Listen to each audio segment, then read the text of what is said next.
the whole fissure system from the middle of Leilani Estates to the east end of the fissure system was active. One of the fountains was going up to 60 yards high. Today, that has changed. That whole section has become inactive, and the fissure immediately uprift of that in the middle of Leilani became active late last night and sent a flow into Leilani Estates on Luana Street. That moved north almost through the whole street and then turned northeast and cut across Makamai, Kahakai, and Pohuiki. It crossed Pohuiki at about 6:30 this morning and is slowly moving forward from there at a few yards per hour. The channel velocity coming out of the fissure, though, is at 3 feet per second, which is very fast. So it's pushing this flow forward quickly from behind, but it's spreading out in a wide space, so that way the front is not moving as fast as the channel is. A new fissure opened up yesterday morning and is still active today, which is immediately uprift of Fissure 8. And what else? And the summit eruption, there is still elevated seismicity. There have been several ash plumes in the past 24 hours that have gone over 10,000 feet, and the summit floor is still deflating and sinking down. So thank you, and happy Memorial Day. A fast-moving lava flow from Hawaii's Kilauea volcano forced more residents out of their homes in search of shelter from other threatening forms of volcanic activity. Hawaii County Civil Defense on Sunday issued an emergency alert calling for immediate evacuations of sections of the Leilani Estates community. The agency said the evacuations were due to activity from Fissure 7, one of 24 cracks in the ground that have opened in the island's east drift zone since the start of the month. The fissure produced a large spatter rampart more than 100 feet tall from fountains reaching 150 to 200 feet, the U.S. Geological Survey said Sunday. Lava continued to creep across the road in Leilani Estates on Monday at a rate of 13 feet per hour, USGS Volcanoes said. The agency shared pictures of the steaming black piles, noting that methane bursts were audible in the surrounding woods. At least 10 homes were destroyed Sunday due to volcano activity, said Talmadge Magno, Hawaii County Civil Defense Administrator. About 41 homes and 82 structures in total have been destroyed, Magno said in a Monday press conference. More than 240 people are currently in a shelter, according to reports. Conditions were not much better in neighboring Kau District.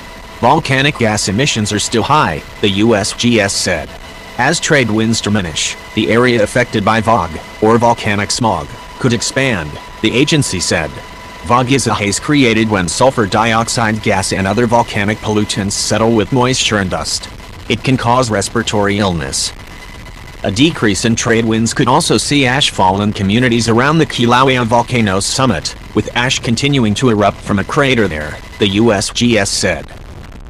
Light winds are expected to push volcanic gases westward, increasing the presence of ash and sulfur dioxide downwind of the Kilauea summit, the National Weather Service said on Monday. Meanwhile, ash explosions continue. One of the Halemaumau crater pushed an ash cloud 13,000 feet into the air early Monday morning, according to the Hawaiian Volcano Observatory report. Hawaii County Civil Defense urged residents to limit exposure to ash and volcanic gases by staying indoors or leaving the area. About 2,200 acres has been covered in lava since the Kilauea volcano eruptions began May 3rd, Magno said. Hawaii County Civil Defense said lava had reached a Puna geothermal venture plant, covering a well.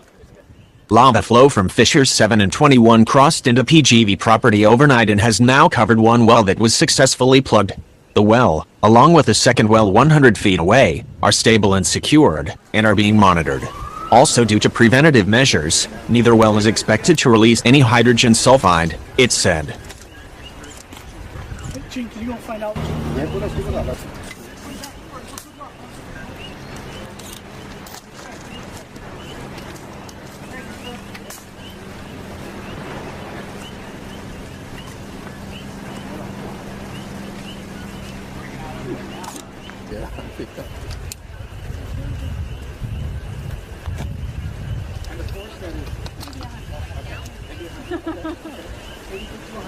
When it's got a really good splatter. Lava just doesn't eject itself out of the ground due to the angle of these eruptions.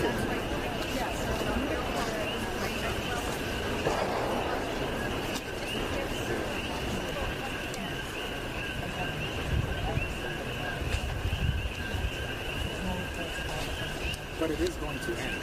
I know you've seen this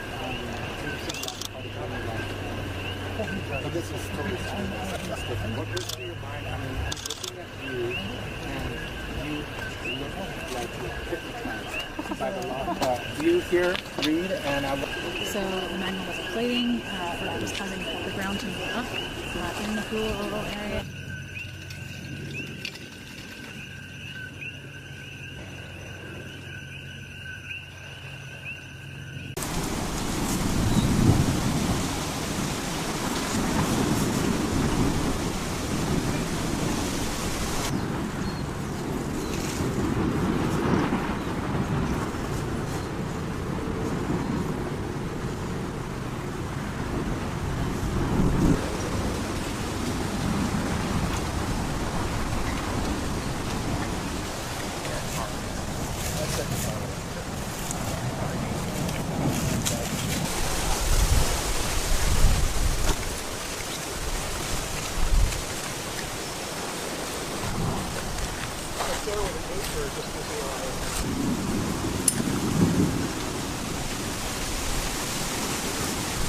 And the smell, it smells like charcoal.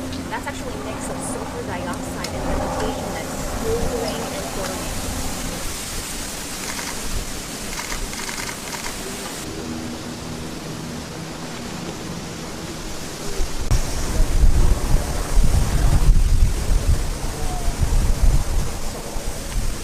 Along with air personnel, ready for the moment's notice to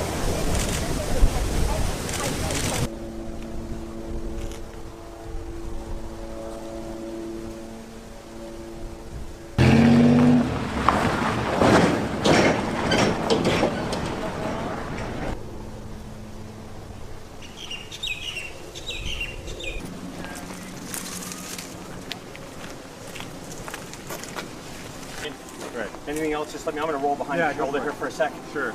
Rolling.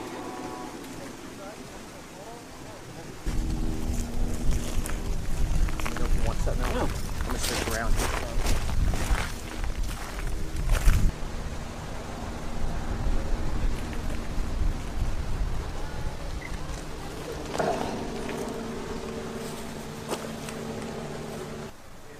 Running under the house, and I'll show you where it goes here, but as we do, take a look around at the landscape here a little bit. Yeah, okay, I'll lift it. Yeah, I'll lift it. Probably at points 5 or 6 feet wide, really. And then, I mean, you can pan down, say something like you can zoom all the way down, and Yeah, that sounds good. I it's can clearly. good. Yeah. I mean, that's probably good.